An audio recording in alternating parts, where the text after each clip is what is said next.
Hey everyone, welcome back. I'm your host, Lynz Piper-Loomis with I Am Silent No More, and I'm welcoming, my guest back from Shepherd's Watch Foundation. We're just going to be, engaging in further conversation about, some of the things that, they're seeing and what they're doing and just continuing on. So welcome back. I'm so excited you're here. Me too. Thank you for having us again. Yeah, absolutely. So, you have any new updates on your end on what you guys have been tackling on your end, or is there anything that you're able to talk about on that side? I can give a little bit.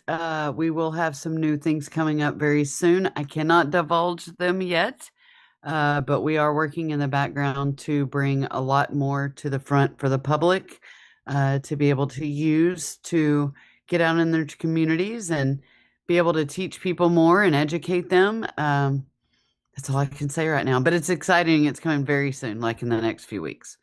So. Awesome.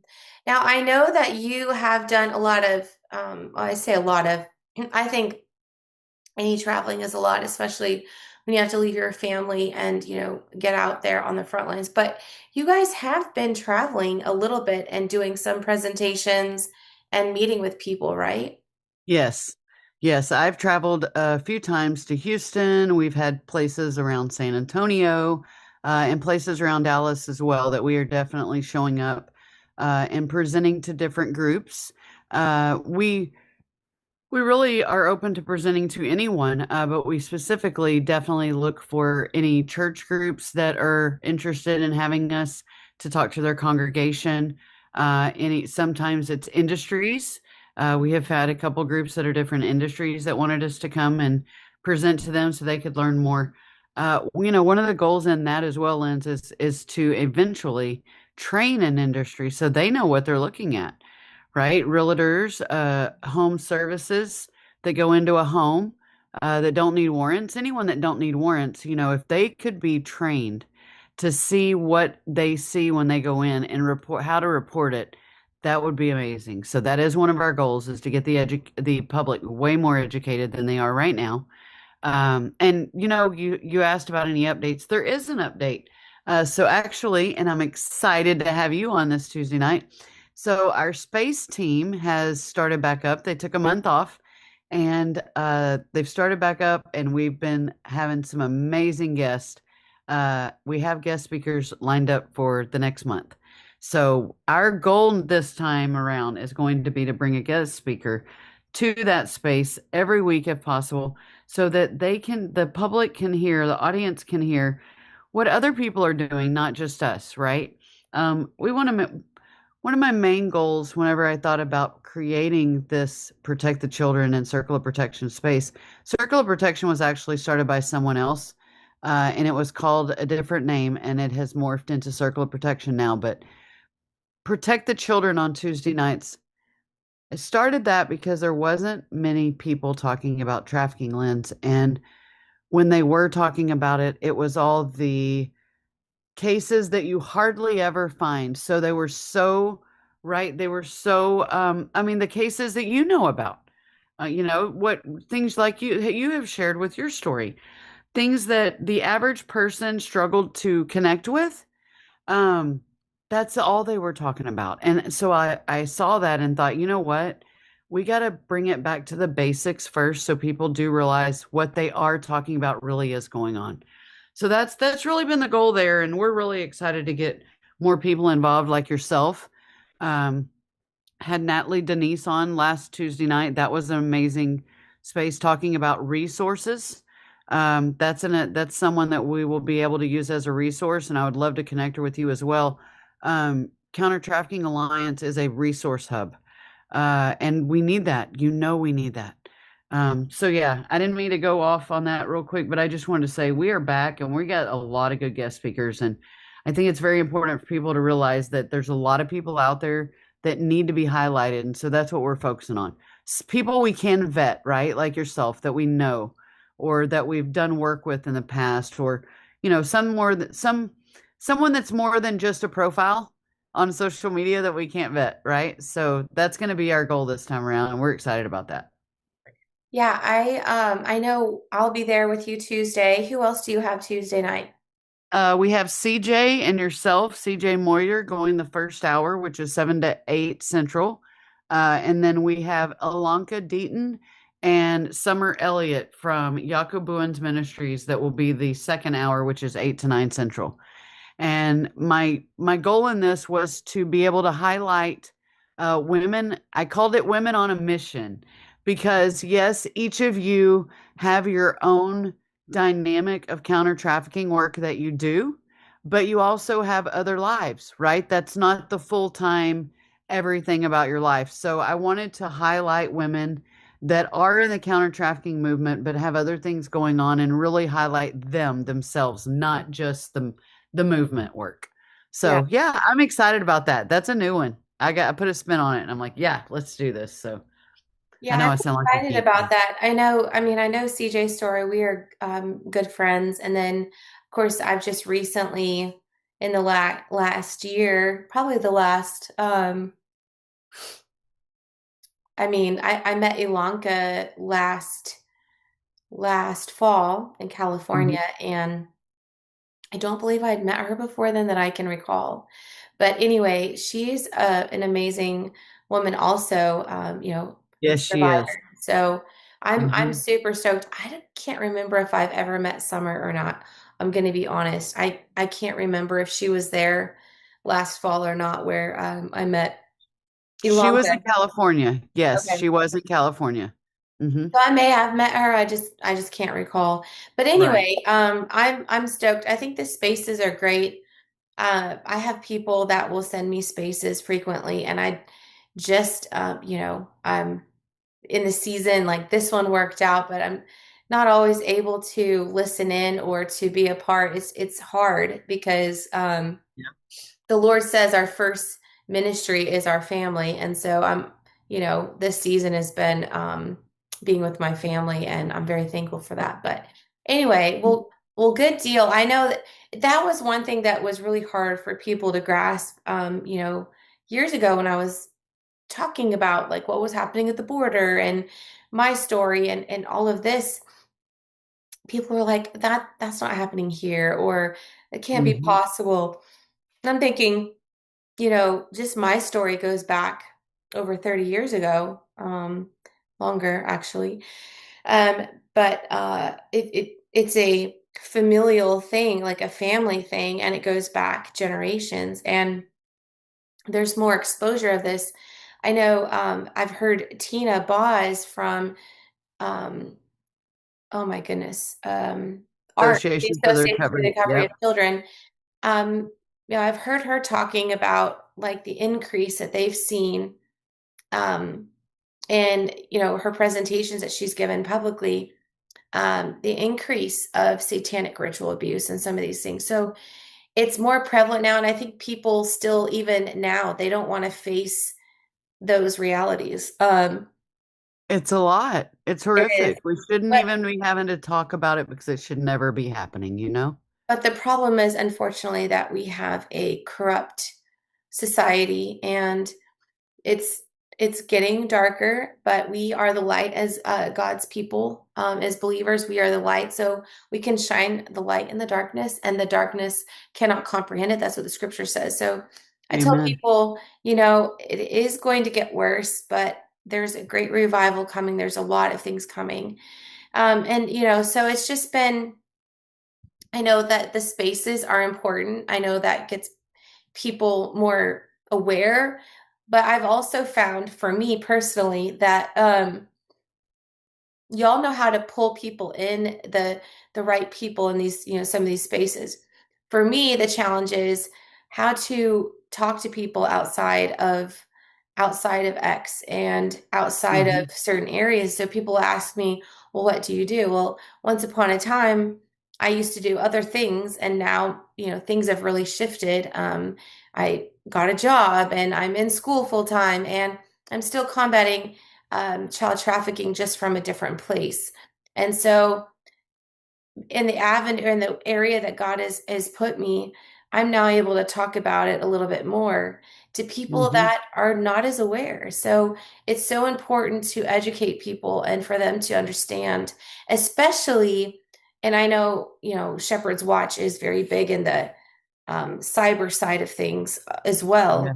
but seeing like people understanding and grasping the cyber side of things, like how does this how does this work? How does it affect people? And I recently was just told by a young person they received a message and they didn't recognize the number, and this person was asking for um,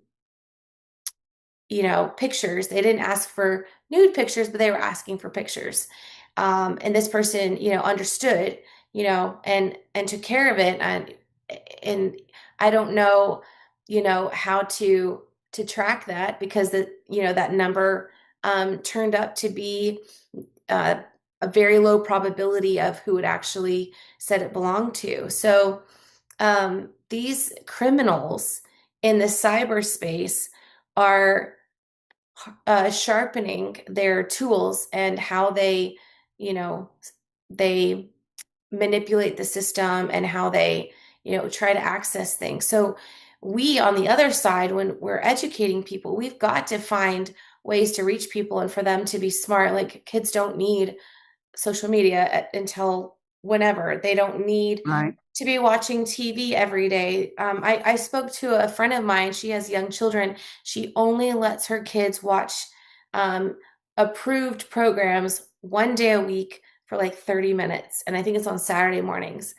And the rest of the time, they occupy themselves by playing together and doing and playing, being a part of, engrossed Hmm. in as a It's family. very important. Yeah. So, anyways, I say all that to say the cyber side of things, young people understanding, like this young person she understood, what was happening. Um, and so for me, it's like we need to not just educate the young people, but educate um, parents and educate. Absolutely. Another one I think that would be, and I was just thinking about this. I want to ask you what you think. So there are a lot of attorneys and professionals that maybe are, help out criminals or people who are accused of these crimes like oh well this person said I this young lady, a minor, let's say a minor female, states that this person who's an adult male harmed this girl. And if there's a prevalence on criminalizing the victim and victimizing the actual offender. And so getting statistics out there on how many of those cases are legit and how many are, the boy who cried wolf.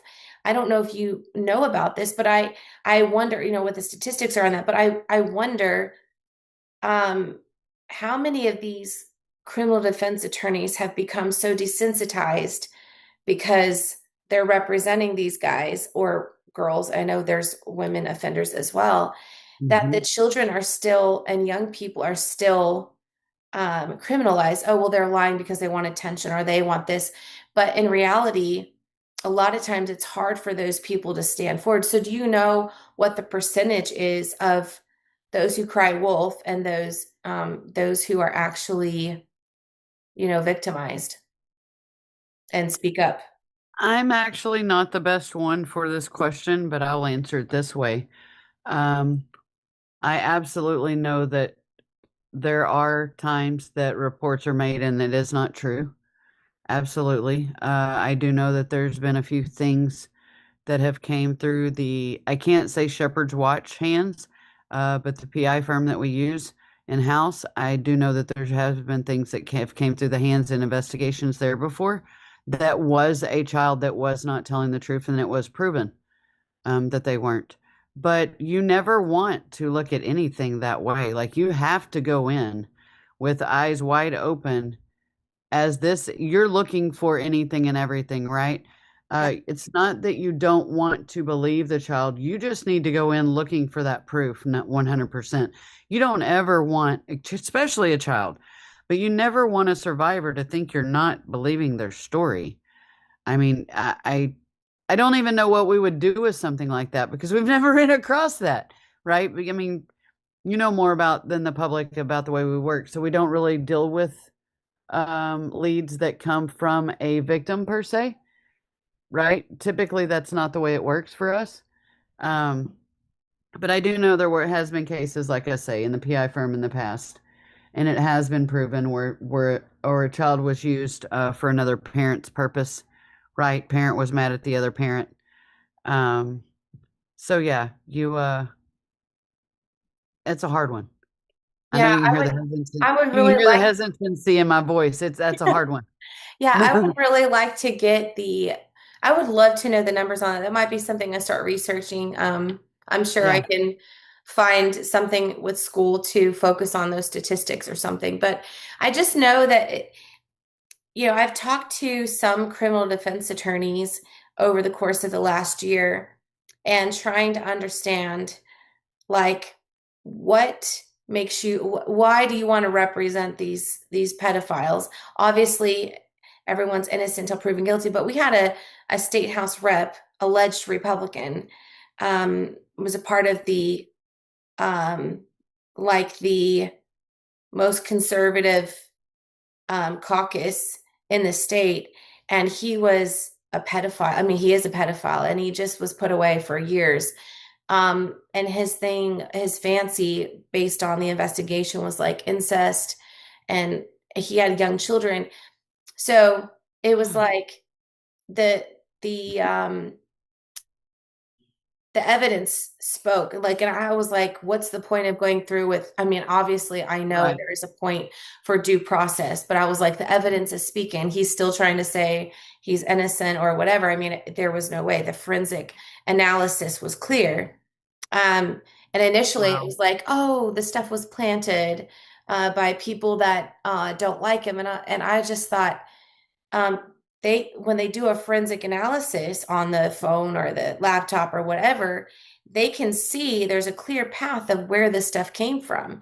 And they were able to track all that down. And obviously it was this guy. But anyways, in talking with these attorneys, um, I mean, a lot of them said, oh yeah, yeah. And in the cases where I've done this, there is that time where someone is falsifying the story, but a lot of times they know that their client could be guilty. And we didn't talk about any specific clients because that's, attorney-client privilege, but just the ones that have defended cases like this, or they tell their client, you should plea bargain. If the state offers you a plea deal, you should take it.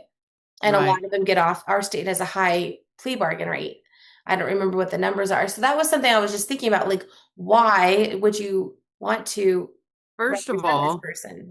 right, because first of all, they do have I mean, correct me if I'm wrong, unless it's a public defender. I don't know how public defenders work, but criminal defense attorneys that are not public defenders absolutely have a choice, right, of which cases they take. Um, I definitely, you just sparked something that's definitely something we should mention is the fact that, a lot of states allow you to, when you plead down on things like that, they allow them to plead down and actually plea away sometimes the sex offender registration. Oh, That should 100%. never, yeah, that should never go away. Like, as far as Shepherd's Watch is concerned, any child sex crimes, they should have to register as a sex offender for life. Period. Mm. That should be a standing stipulation if you are found guilty. Yeah. But, I don't know if we'll ever see that, but that is one of the plea bargain things that just blows our minds is how in the world can you let someone take that registration away? I mean, if some, because you and me both know, and actually, I was in a space with Allie the other night, and we were talking about this. We were speaking on human trafficking for an hour, and um, the point of the fact that the charges typically what they get picked up for usually aren't the charges that they end up with. For instance, you Mhm. get picked up for sex trafficking, and you end up with promotion of prostitution, which doesn't give you the sex trafficking sentences that come with the sex trafficking charges, right? So there's so much that's not the way it needs to be. And so that's another reason I think your podcast is so important. And anything that is in like our space, anything that is educating the public on what they don't realize. You could have never told me, Lynz, 5 years ago that Texas had I didn't know it was a rule that every person that was found to be a sex trafficker had to be registered as a sex offender. It's a rule in Texas, but guess what? They let them play it out. So that's why I hardly ever see sex offenders on that registry. That should not be a thing. Our current AG, who is now the Republican nominee for governor of South Carolina, has a high rate of allowing these child sex offenders to plea out and walk free or serve a very short term in or stint in jail. But I was just thinking, earlier this year, I met with a lady. She was an adult female. She didn't know that the guy that she was dating until um, I think he finally got rolled up, but that he was supposed to be on the sex offender registry and he wasn't. Hmm. Somehow he didn't update that or didn't See? register. And I think he got rolled up on something else and then, they figured it out. But it had been a long time. She's like, I didn't know that he was a child sex offender. And then recently, just within the last few days, and this was not something news I broke, this was um broke by other news outlets, but a church, Pawleys Island Community Church in Pawleys Island, South Carolina, there is a church there, the one I just mentioned, and they had a registered sex offender who was on probation. And I've been following this story.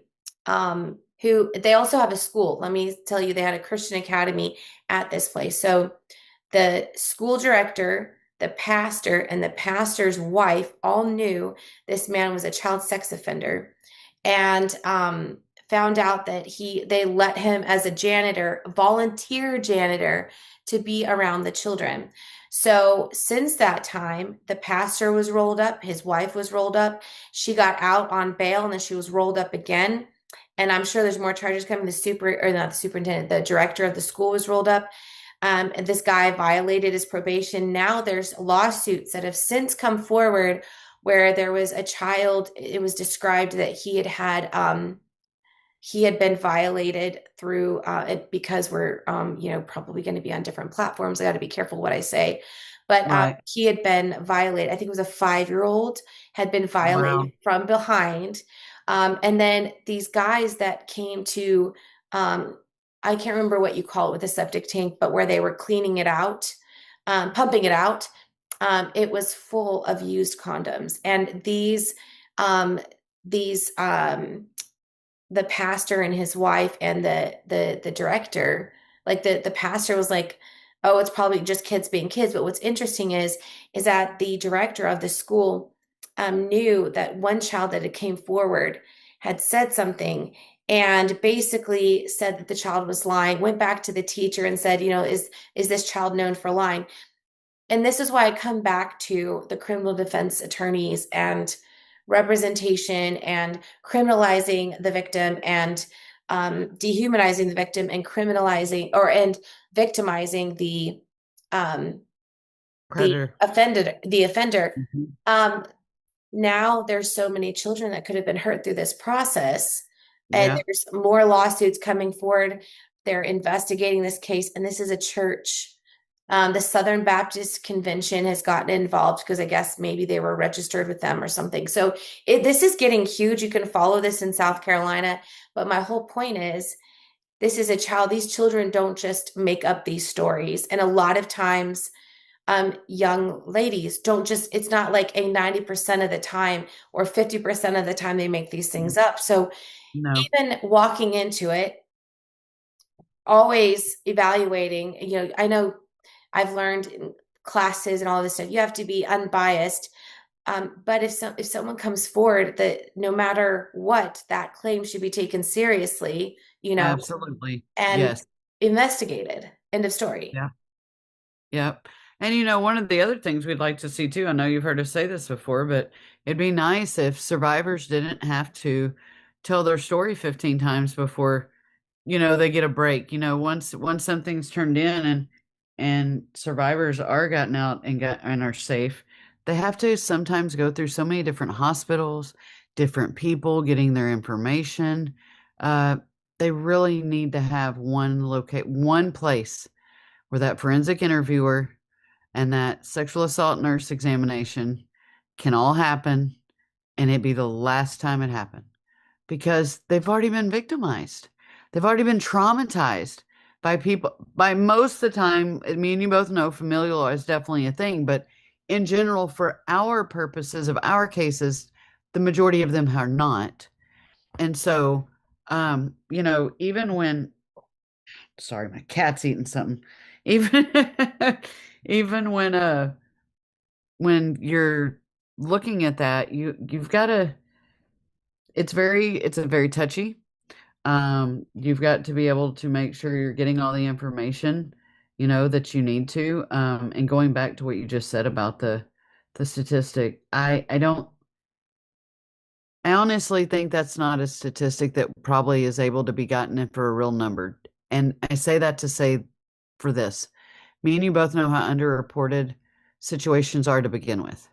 Yeah. So the majority of the cases that don't get reported, how many of those are or are not in that statistic? So I think this is why we don't like statistics as well. Yeah. Um, Yeah, we're on the same they're page. old. They're old by the time people hear them, right? They've already changed. Yeah, and I think part of why I'm digging into this thought process more is just what I've gone through this year, um, and even previously. Like, there are court files. They're court sealed because I was a minor. Um, not charges were not brought against everyone involved. A plea deal was, um, you know, hopefully. This does not pop up in there. If you guys just saw my Zoom that says I should upgrade, I only have 10 minutes left.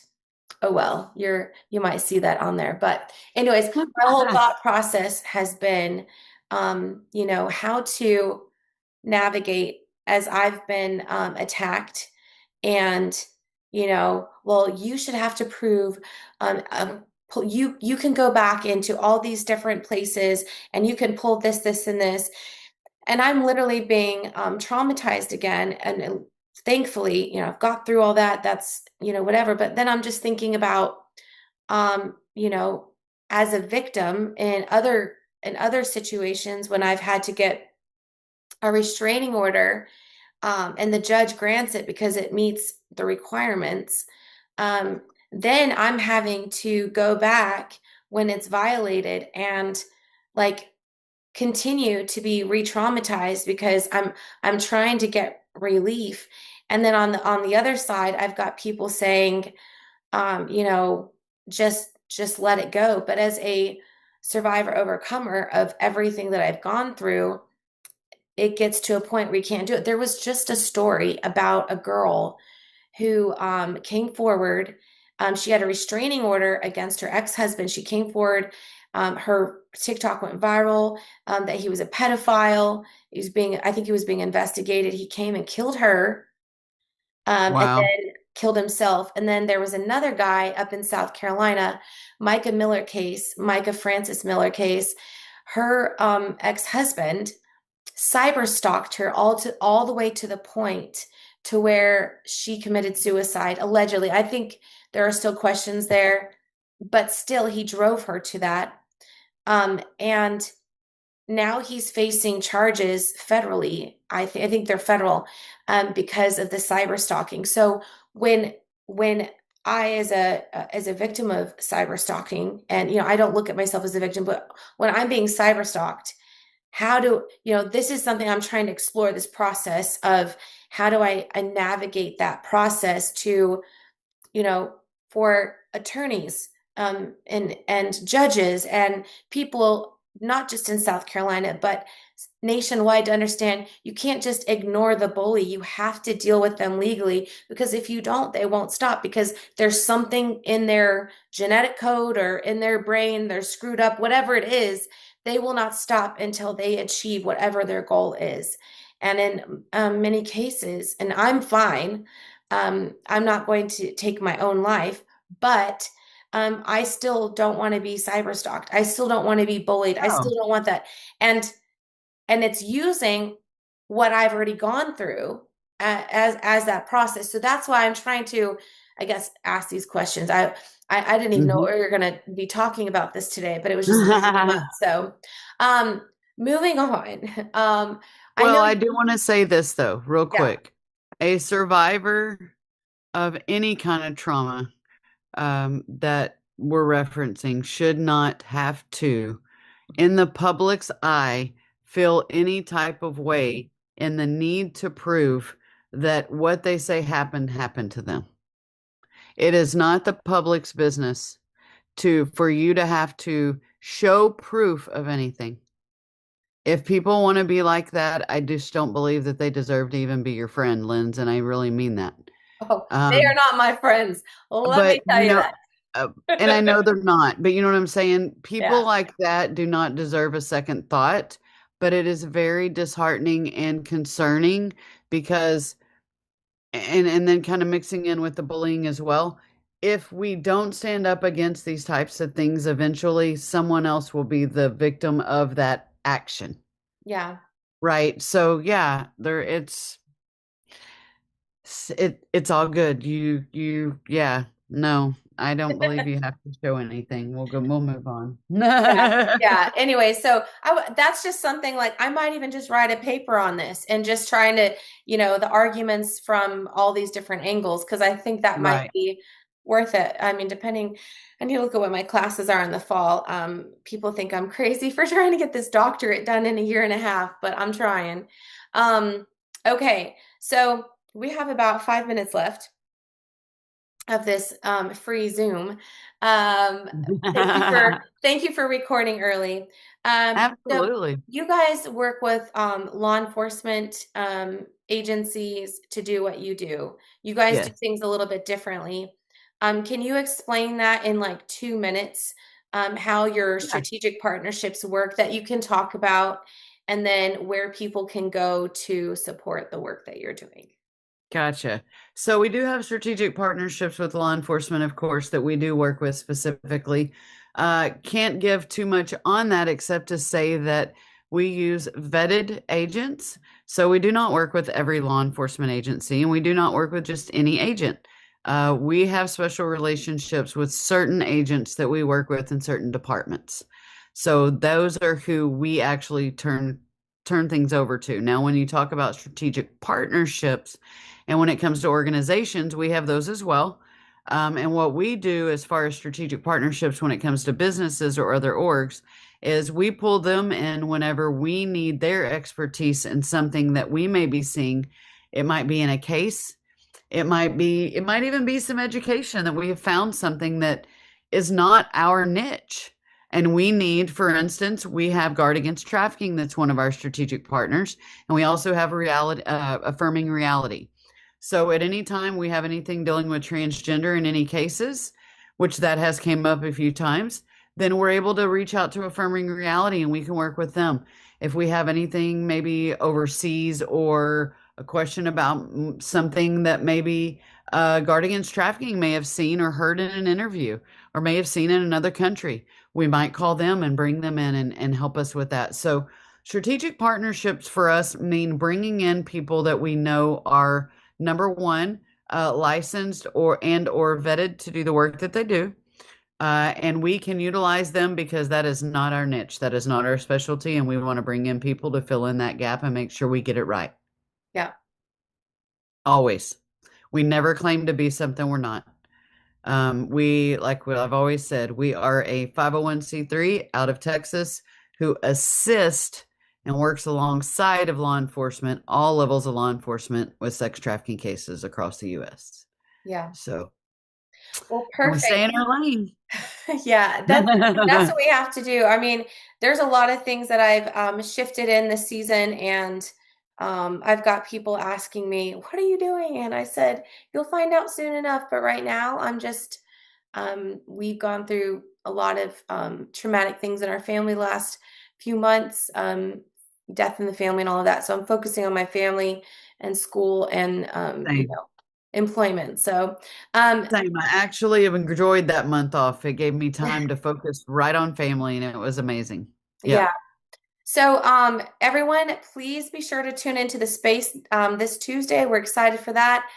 You can go to my website, Lynz, lynz.ai, and you can subscribe to my newsletter. We're gonna start getting those back out this fall. I'll be making some announcements of what I'm going to be doing. Feel free to share this. Please, we'll have Brandy back again, and And I'm I need to tell them where to find the space. So if they yeah, want to be live with us in the space Tuesday night, that will be on the handle Truth Fighter 33 perfect. on X. Yes. Awesome. So tune in on X. And then also, if you guys are wanting me to come and speak and train with the Overcomer Seminar or anything else that you've seen me doing the last few years, reach out through my website on the Contact Me page. And I look forward to hearing back from you. Thank you so much, Brandy. What's the Shepherd's Watch website? ShepherdsWatchFoundation.org. They can reach out there. All right. Well, thank you guys so much for tuning in. Have a great one, and we'll talk to you soon.